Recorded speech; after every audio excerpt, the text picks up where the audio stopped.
lo profundizamos en una entrevista en vivo.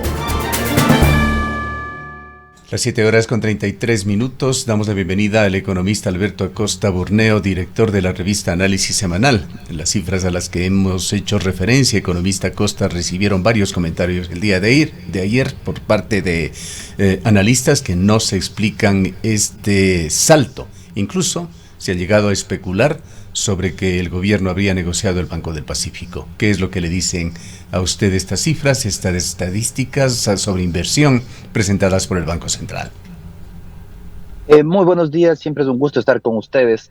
Estas cosas, estos temas de inversión hay que analizarlos en periodos más extensos, periodos de un año. Comparar un periodo, una parte del año, y decir que ha saltado varias veces, realmente nos esconde un poco de la película. Porque la realidad es que a pesar de que si uno analiza en lo que va del año, ha mejorado la inversión frente a años anteriores, del año anterior fue un año catastrófico para la inversión extranjera directa, pero tenemos que ver qué pasa en el año y si realmente esto es una tendencia que se va a mantener. Yo creo que es muy pronto para aventurarse y decir que esta cifra es una cifra que va a marcar una tendencia, porque la realidad es que la inversión extranjera directa en el Ecuador tradicionalmente ha sido muy baja, y el año pasado tuvo un año realmente catastrófico, muy bajo. Entonces estamos partiendo de un punto muy bajo. La inversión extranjera directa es necesaria para poder acelerar el crecimiento, para generar empleo, pero lamentablemente más bien yo veo un entorno bastante preocupante para esa inversión. El gobierno ha decretado y aceptado esa moratoria petrolera y minera, que son precisamente los dos sectores con más potencial de captar inversiones, donde hay muchísimos interesados, pero el país hace de todo para bloquear esa inversión. Entonces el entorno realmente es complejo para la inversión. Ojalá que este buen desempeño inicial se mantenga y que termine el año con un buen desempeño en la inversión extranjera directa y sobre todo que se trate de una tendencia hacia la mejoría. Pero yo creo que para eso todavía hay que hacer muchísimo más. No vale la pena hacer tanta bulla por una noticia puntual cuando realmente esto no es una tendencia. Todavía no podemos decir que sea una tendencia y sobre todo no se han hecho esos cambios estructurales para que la inversión realmente despegue. Hay, por ejemplo, este tweet que también lo vamos a poder poner en pantalla, de Larry Yumibanda Montiel, quien se identifica como un promotor de la economía social y ecológica del mercado, que pone el siguiente cuestionamiento: señores del gobierno, ¿podrían explicar al país qué tipo de inversión provino de manera inusual de Uruguay por $766 millones en el segundo trimestre del 2022? Según la data, se indica que son servicios financieros y pregunta, ¿ya vendieron el Banco del Pacífico? ¿Qué le dice a usted esta pregunta que pone Larry Yumibanda y qué respuesta debería dar el Banco Central, si es que alguna?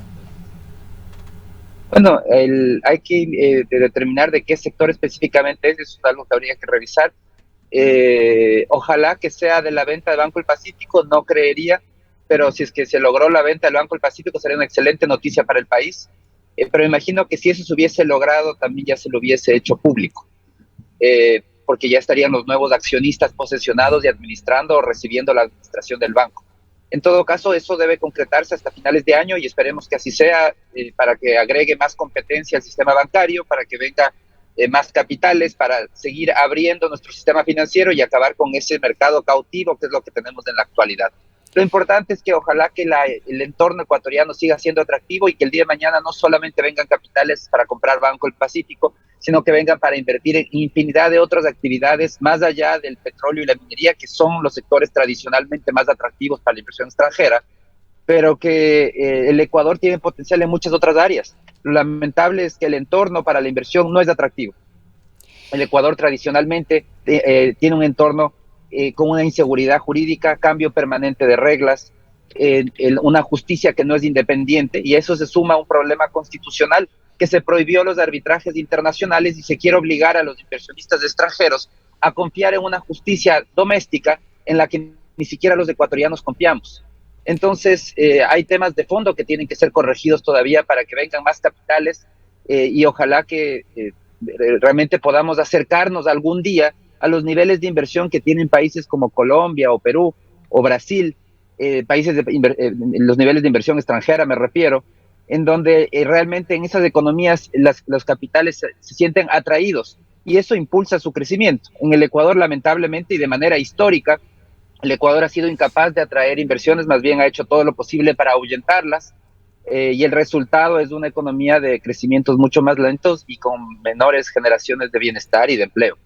Economista Acosta, hablando además del Banco del Pacífico, otra de las propuestas que se ha venido barajando y que se ha anunciado como posibilidad es que pasaría a capitalizar o ser parte, en este caso, del Banco del Instituto Ecuatoriano de Seguridad Social. ¿Cómo ve usted esta posibilidad? Me parece que es la peor de las opciones que se pueden manejar, porque vemos que el BIES ha sido tremendamente mal manejado. Desde hace más de 2 años no tiene un servicio de cobranza. Se puede imaginar un banco que no cobra. Simplemente está jugando al casino, a la ruleta con los recursos de los afiliados, con nuestra plata, con la plata que nosotros deberíamos tener, esas inversiones que deberían servir para nuestras jubilaciones. No podemos confiar en que vamos a tener cuando nos toque jubilarnos que haya recursos. Se les están farreando este momento con un manejo irresponsable, no tienen ni lo mínimo en un sistema, en un manejo bancario, un core bancario, no tienen un core bancario moderno, no tienen sistema de cobranzas y ahora dicen que quieren ellos manejar Banco del Pacífico, es decir, destruir valor, terminar quebrando el Banco del Pacífico. Eso de ahí es inadmisible. Los ecuatorianos no podemos admitir que se juegue de esa manera. Lo que se debe hacer, y que sí me parece que podría ser interesante, es que de la venta del Banco del Pacífico se entregue esos recursos para pagar, que el gobierno pueda pagar la deuda que tiene con la seguridad social. Eso es una cosa muy distinta, porque ahí no se le está dando a un mal administrador la administración de un banco bien administrado, porque Banco del Pacífico es un banco bien administrado, pero darle la responsabilidad de administrar ese banco a el BIES, que ha dado todas las muestras de irresponsabilidad en todas sus formas, me parece que sería la peor decisión que podría suceder para los ecuatorianos y para los afiliados en específico. ¿Le ha prestado atención usted, economista Costa, a un proyecto, diríamos un plan de contingencia presentado por los sindicatos del país con respecto al IES? Ellos afirman que si se cumplen esos pasos, el tema del IES, la grave crisis será superada. Bueno, según los sindicatos, ellos no quieren ver la película completa y dicen el problema es que el gobierno no paga sus deudas y se acaban los problemas de la seguridad social. La seguridad social sería una maravilla, estaríamos en el paraíso si el gobierno paga sus deudas, lo cual no es real. Así es, ellos porque han la hecho realidad es que un plan de pagos. El problema del IE de la seguridad social es mucho más profundo que eso. Tiene un problema de que los egresos son mayores que sus ingresos. Entonces, incluso si el gobierno pagara todas sus deudas a tiempo, estamos frente a una seguridad social que se seguirá descapitalizando. Entonces, el problema no será de hoy día o de mañana, si no se lo empuja, se lo patea más adelante. Pero seguimos teniendo una seguridad social insostenible. Entonces, aquí el tema no solamente es, sí, el gobierno, hay que encontrar los mecanismos y los mecanismos de pago del gobierno para poder sincerar esas obligaciones. También tenemos que, como sociedad, definir cuánto el gobierno va a destinar de subsidios para la seguridad social, porque se dice la seguridad social es de los afiliados, pero depende de un subsidio muy fuerte del Estado. Alrededor de 2.000 millones de dólares en subsidios entrega el gobierno por año a la seguridad social para beneficiar a una minoría de ecuatorianos, y eso hay que estar muy claros. Quien tiene un empleo, solo quien tiene un empleo formal está afiliado a la seguridad social. ¿Qué pasa con todo el resto de trabajadores?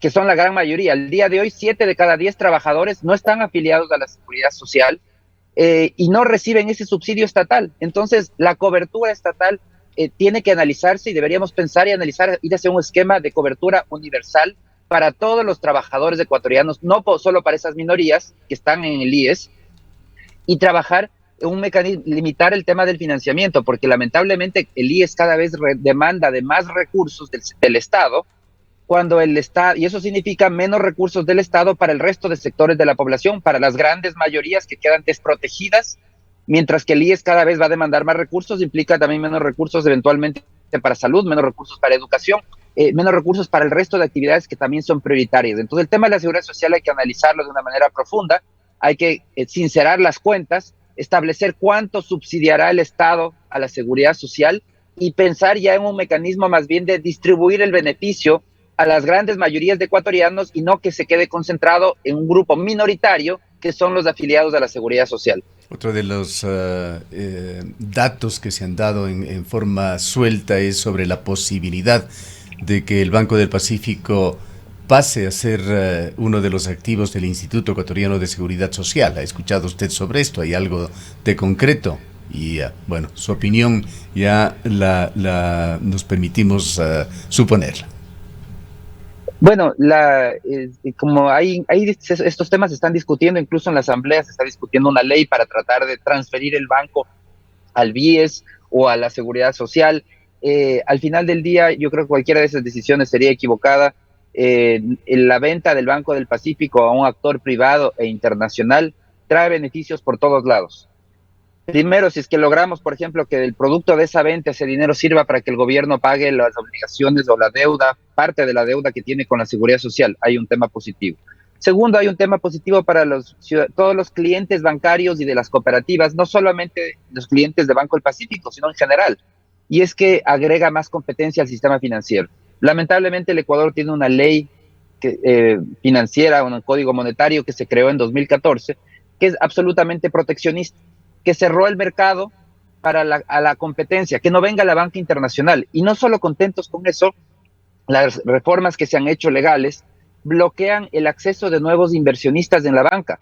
Ninguna persona, ningún empresario puede invertir en la banca.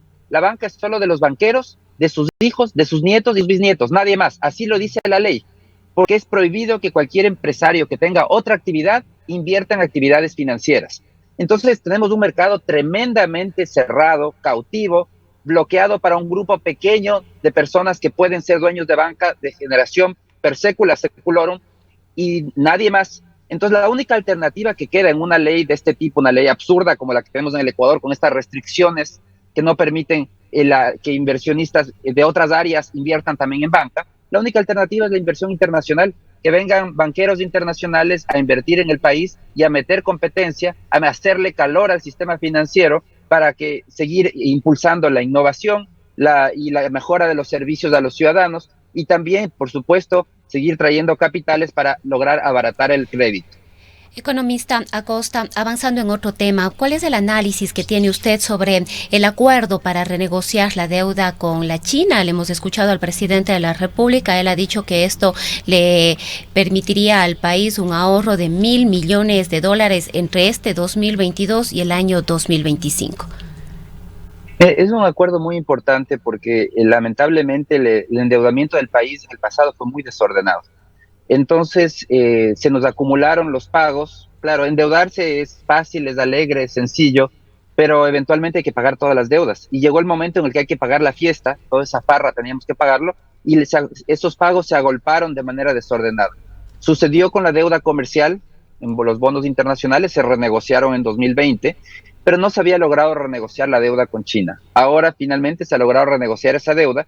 Había un pago, una amortización que había que hacer el próximo año por alrededor de $1.200 millones en la deuda con China. Es un monto gigantesco que hubiese complicado tremendamente las finanzas públicas. Entonces esta renegociación lo que hace es extender el plazo de pago.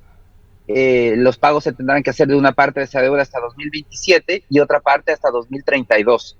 Eso suaviza los pagos año a año y hace que sea viable financieramente, que no sufra tanto la caja fiscal al pagar esas deudas. Entonces yo considero que esa renegociación fue importante. También hay que considerar que hay que recordar que se renegoció los contratos a plazo de venta de crudo, porque en su momento, durante el gobierno de Rafael Correa, se comprometió a comprometer todo el crudo en ventas a plazo, y cuando uno tiene un solo comprador, ese comprador tiene la sartén por el mango, y es lo que pasó con la relación de Ecuador con China. Se logró liberar crudo, ahora una parte más importante del crudo puede venderse en el mercado spot, y esto también permite mejores ingresos para el fisco ecuatoriano. Entonces, definitivamente esta renegociación ha sido positiva. Tenemos que estar muy atentos porque yo creo que la gran pregunta es ¿y qué va a pasar de aquí en adelante? Porque las opciones de financiamiento del país son muy complejas en el futuro, para el próximo año particularmente. Se acaba el acuerdo con el Fondo Monetario en diciembre y el próximo año difícilmente vamos a poder acceder al mercado de capitales con un riesgo país tan alto como el que tenemos en este momento.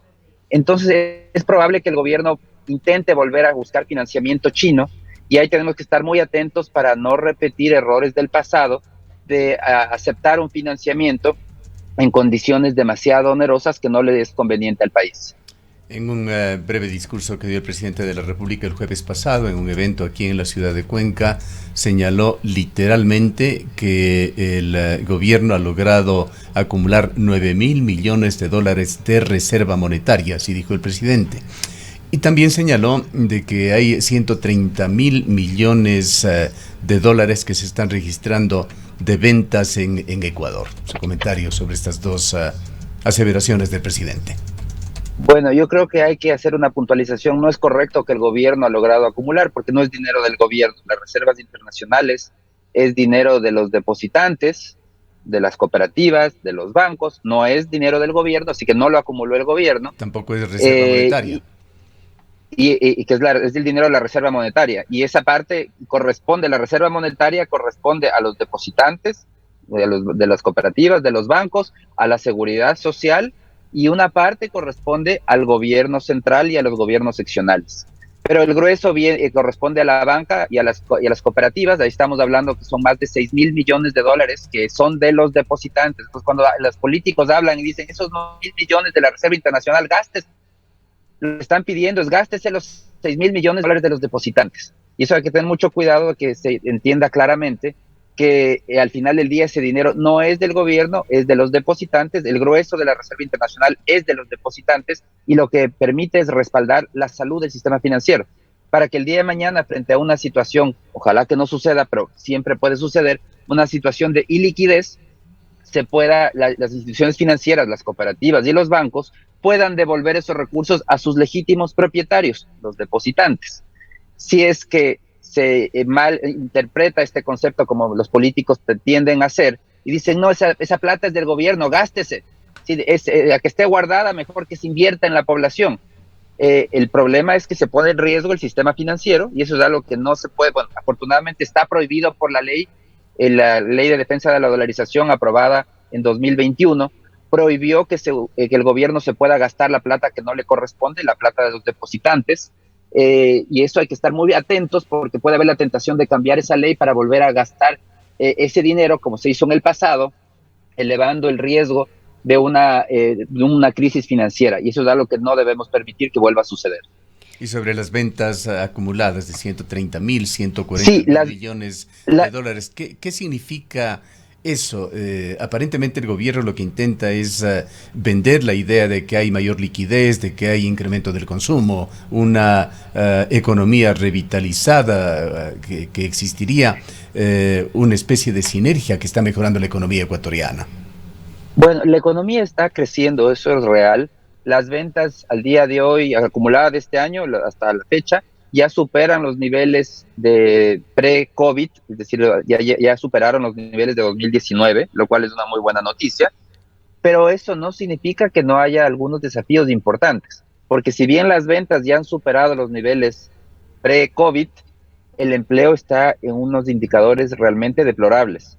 Al día de hoy tenemos 650.000 empleos menos de los que había en septiembre de 2014, empleos adecuados, me refiero. 650.000 empleos menos que los de 2014. Eso es una cifra preocupante. Apenas 3 de cada 10 ecuatorianos de la población económicamente activa tienen un empleo adecuado, cuando en 2014, y digo, lo comparo con 2014 porque fue el mejor momento cuando todavía estábamos en la bonanza petrolera. En 2014 eran la mitad, 5 de cada 10 tenían un empleo adecuado. Ahora son 3 de cada 10. Entonces vemos como, si bien las cifras están mejorando, el empleo también está mejorando, pero la recuperación del empleo es todavía insuficiente. Entonces eso marca también una situación compleja, porque eso implica que una parte muy importante de la población ha tenido que ir hacia el empleo informal, hacia un empleo que no tiene todos los beneficios de la formalidad, que además probablemente tiene menores niveles de ingresos, y eso genera un entorno de descontento que tiene que ser considerado. Y la salida aquí la única salida para poder generar más empleo, para que el empleo volver a tener los niveles de empleo que tuvimos durante la bonanza petrolera, la única salida es impulsando la inversión. Por eso es que es tan importante, por ejemplo, esta discusión que está haciendo el gobierno en la Asamblea para hacer una ley de inversiones, para crear nuevos mecanismos para atraer inversiones. Entonces, el tema de aquí, el tema de fondo es el país necesita reformas estructurales para acelerar el crecimiento económico y eso se logra solamente incentivando la inversión. Una guerra al trámite, seguir abriendo mercados, una reforma laboral, a la ley laboral para tener una legislación laboral moderna en base a las mejores prácticas internacionales, un entorno tributario competitivo y evidentemente abrir el mercado financiero a la competencia internacional, acabar con el proteccionismo bancario, que fue la tónica del gobierno de Correa, ir hacia una apertura en materia financiera. Economista Acosta, entendemos que empieza también ya a trabajarse la proforma presupuestaria para el próximo año, para el 2023. El Banco Central de el Ecuador sugiere un precio del petróleo de $64, 64.8, y habla de una inflación para el año 2023 del 2,8%. ¿Cuáles son las lecturas que tiene usted respecto de esto? Mire, en cuanto al precio del petróleo, es una proyección correcta porque lo que están haciendo es viendo cuál es el precio del mercado de futuros a la actualidad, es decir, lo que ahora el mercado prevé que va a ser el precio en el futuro considerando el descuento histórico del crudo ecuatoriano. Entonces, yo creo que esa aproximación, $65 es bastante correcto, coincide con estimaciones que hemos hecho nosotros. Eso es como se ve ahora las cosas, que pueden cambiar, sí, los mercados están en permanente cambio, y pueden suceder muchas cosas en el camino. Pero en todo caso, tal como se ven las cosas hoy, es un precio bastante acertado. La visión en este momento es hacia una caída en el precio del petróleo en el mediano plazo, en el corto y mediano plazo. Entonces, considero que es un precio adecuado. En cuanto a la inflación, yo creo que el gobierno es demasiado pesimista. Yo no creo que la inflación vaya a ser tan alta, más bien yo considero que la inflación se va a desacelerar mucho más rápido, porque la inflación en el Ecuador no tiene causas monetarias, sino que es una inflación importada por incremento en los costos de los insumos y precios internacionales. Casos de los ejemplos de los precios que subieron fuertemente, el aceite de palma, el trigo, los combustibles, todo eso subieron fuertemente, pero en este momento vamos a ver un efecto, por ejemplo, en los combustibles ya estamos viendo un descenso en el precio del petróleo gradualmente, eso implica un descenso en el precio de los combustibles, un precio y eso significa que también descenderán los precios de todos sus derivados, plásticos, fertilizantes, etcétera. Entonces, yo creo que más bien lo que vamos a ver más temprano que tarde es una desaceleración mucho más fuerte de la inflación y eventualmente en un mediano plazo volveremos a ver inflación negativa como ya tuvimos en años anteriores, que es el mecanismo de una economía dolarizada para corregir cuando se vuelve muy cara. El Ecuador se volvió muy caro en la bonanza, todavía no ha recuperado todo ese terreno perdido y ese proceso correctivo va a tener que darse más temprano que tarde. Esta apreciación suya se mantiene más allá de la información que emitiera el día de ayer la prestigiosa revista The Economist, en el sentido de que OPEP más estaría planeando anunciar en esta semana enormes cortes o recortes en la producción de petróleo para elevar los precios del petróleo. En el caso de ellos, el más importante, el crudo Brent, que ha bajado de $120 a 90, aspiran a recuperarlo. Tenemos que ver cuánto se aprueba y qué impacto tiene, porque hay otras fuerzas también que van en sentido contrario, y es que la lucha contra la inflación en los países desarrollados muy probablemente va a provocar una recesión. Bueno, Estados Unidos ya está en una recesión, y eso significa una menor demanda de combustibles. Entonces, hay que ver cuál de las fuerzas es la que termina dominando, pero la visión al día de hoy de los mercados es hacia una caída en los precios, y eso se ve reflejado en los precios de futuros del petróleo, y que va muy asociada también con esta debilidad en la demanda, por esta lucha contra la inflación que definitivamente está afectando a las economías mundiales, las economías desarrolladas, y también la desaceleración de la economía china. Sí, la OPEP tal vez tratará de recortar su oferta para que el precio no caiga tanto, hay que ver cuánto aprueban. Esos son temas, discusiones políticas que pueden cambiar en algo al entorno definitivamente, hay que considerarlo y hay que estar atentos, pero tal como se ven las cosas hoy, la previsión es a una caída, y eso lo ve el mercado de futuros, esta previsión al descenso en el precio del petróleo el mediano y en el corto y mediano plazo. Volviendo al tema del Banco del Pacífico, economista Costa, en su mejor estimación, ¿cuánto vale el Banco del Pacífico? ¿En cuánto lo evalúa? ¿Y qué opina sobre las declaraciones de Pablo Arosemena, del ministro de Economía, en el sentido de que la venta del banco contribuirá a bajar los intereses bancarios en Ecuador? Bueno, en un negocio como un banco o cualquier negocio tiene que valorarse por cuántos flujos genera y traerlos a valor presente. Entonces, sin una valoración técnica, digamos, desde afuera, viendo solamente el balance, es complejo hacer una valoración. Y lo que es claro es que el mínimo o el piso de cualquier valoración es el patrimonio que tenga la entidad, que si no me equivoco está alrededor de 700, 800 millones de dólares, pero y realmente los negocios tienen que valorarse como negocio en marcha, y entiendo que ese es el proceso que ha estado, se contrató una institución internacional, una banca de inversión para hacer la valoración, esto ya hace muchos meses, incluso desde el año pasado, y la venta tendrá que hacerse en base a esta valoración técnica para obtener un precio que corresponda y que se acerque a la realidad. Por otro lado, la apreciación de que venta del Banco del Pacífico ayudará a reducir el costo bancario es real, pero se necesita hacer mucho más. Entonces sí es importante porque agrega competencia. Yo creo que el mercado financiero necesita abrirse de manera urgente, necesitamos abrir la competencia, hay que acabar con ese proteccionismo financiero que tiene el país.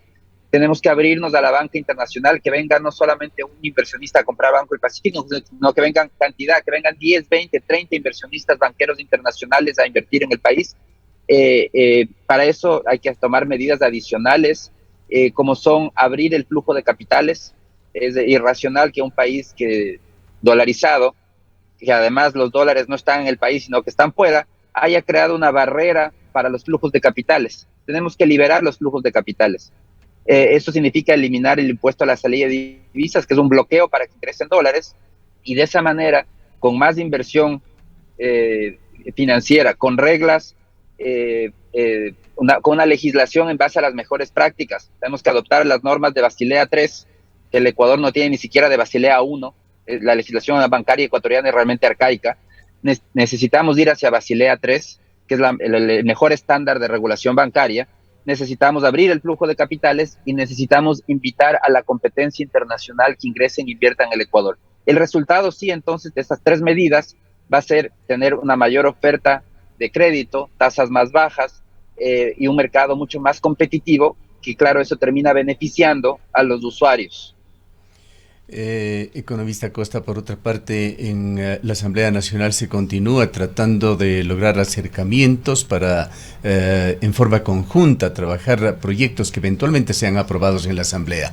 Sobre esto, Virgilio Saquicela, el presidente de la Asamblea, dijo ayer a este medio de comunicación que hay un 90% de consensos hasta el momento en el nuevo texto de la ley de inversiones y que el presidente pronto debería presentarlo ya con el carácter económico urgente.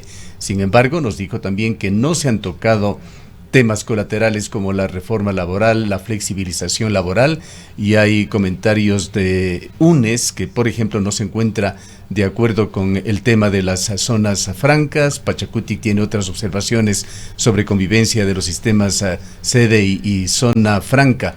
¿Con qué grado de optimismo ve usted el avance de esta negociación en la Asamblea Nacional y las posibilidades de que efectivamente esta ley se la presente y eventualmente sea aprobada? Bueno, yo creo que es excelente noticia que se esté discutiendo, porque eso es lo que hay que hacer. Para eso es la Asamblea. La Asamblea no es para aprobar y aplaudir todo lo que haga un gobierno, de ninguna manera. La Asamblea tiene que discutir los proyectos, tiene que mejorarlos, modificarlos, pero lo importante es que se discutan. Y veo que lo que se está haciendo es eso, se está discutiendo, hay disensos, evidentemente, como en todo, no, nadie va a esperar que haya acuerdos en todo. Y yo creo que yo estoy muy optimista de que espero que esto de aquí sí resulte en un proyecto de consenso. Y eso es lo que se tiene que hacer en beneficio del país. Ojalá que se sigan adoptando este tipo de actitudes para discutir otros temas tan urgentes, incluyendo aquellos temas como la reforma laboral, que es tan urgente que debería hacerse un proyecto de consenso, porque lamentablemente ese tipo de temas, como el tema laboral, se ha transformado en un tabú. Se piensa que no hay cómo topar. y los políticos dicen, no, eso yo no voy a topar porque pierdo respaldos. Pero lo que no se dan cuenta es que el empleo adecuado en la actualidad es un privilegio de pocos ecuatorianos. La gran mayoría de ecuatorianos no tiene un empleo adecuado. Y mientras tanto los políticos dicen, yo no voy a topar la legislación laboral, esa tiene que mantenerse. Entonces lo que están condenando es a que esa gran mayoría de ecuatorianos, esos 7 de cada 10 ecuatorianos que no tienen un empleo adecuado, les están condenando a que tampoco lo puedan tener. Ni lo tienen ni lo van a tener porque los políticos no se atreven a topar la legislación y se ha transformado en un tema tabú. Ojalá que eso se supere pronto porque necesitamos reformas urgentes. Hay que adoptar las mejores prácticas internacionales, no tenemos que inventar el agua tibia. Veamos qué ha funcionado en el mundo y apliquémoslo acá. Y de esa manera creemos un entorno que sea más amigable para generar más empleos y mejorar el bienestar de las familias. Para finalizar, economista Costa, dos temas relevantes a la economía ecuatoriana. El primero, el anuncio de Guillermo Lasso de que en 10 días Ecuador oficialmente pondría fin a la pandemia de la COVID-19, es decir, declararía que se ha pasado ya todos los efectos negativos de la pandemia, que sabemos todos los estragos que trajo para Ecuador. Y en la contraparte, la consulta popular de los Yasunidos, que aparentemente se espera la aprobación de la Corte Constitucional, posiblemente será parte también de lo que se consulte dentro de las elecciones de febrero. Bueno, excelentes noticias que podamos ya decir que la pandemia es pasado, realmente un pasado que no quisiéramos recordar, que ha sido muy doloroso para muchísimas familias. Y es de excelente noticia que podamos ya como país decir hemos superado la pandemia. En cuanto a la consulta Yasunidos, lo que están pidiendo ahora es revivir una consulta 10 años más tarde para bloquear la explotación en el Yasuní. Lo que sucede, y el pequeño detalle, es que 10 años más tarde el Ecuador ya está produciendo petróleo en el Yasuní, está produciendo más de 50,000 barriles por día. Esto equivale a los precios actuales alrededor de $1,200 millones al año que exporta de crudo que sale del Yasuní. Entonces, lo que esta consulta yo creo que ya no aplica porque la realidad ha cambiado.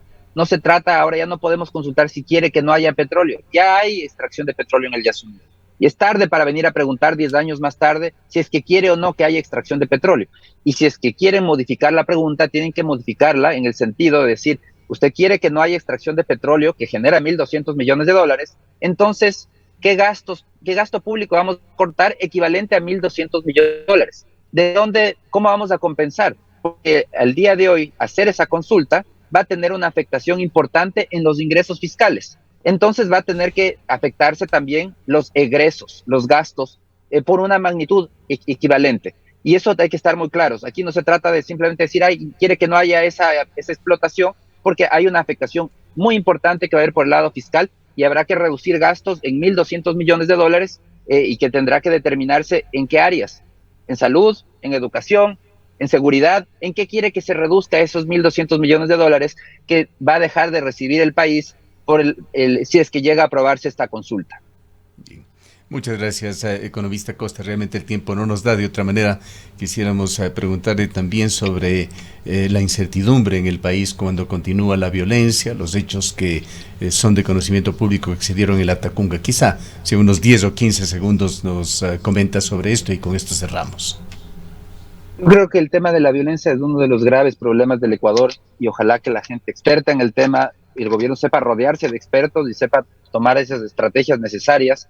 Lo que sí es claro desde una perspectiva económica, que es mi especialidad, la violencia es absolutamente perjudicial, deteriora el entorno para la inversión, deteriora la confianza de los consumidores. Los consumidores muchas ocasiones deciden no salir de sus casas, es un problema para los restaurantes, para los hoteles, para la actividad económica en general. Entonces hace muchísimo daño al país, un país que necesita de más inversión, de más actividad económica, de más empleo. La violencia limita ese potencial que tiene el país de salir adelante.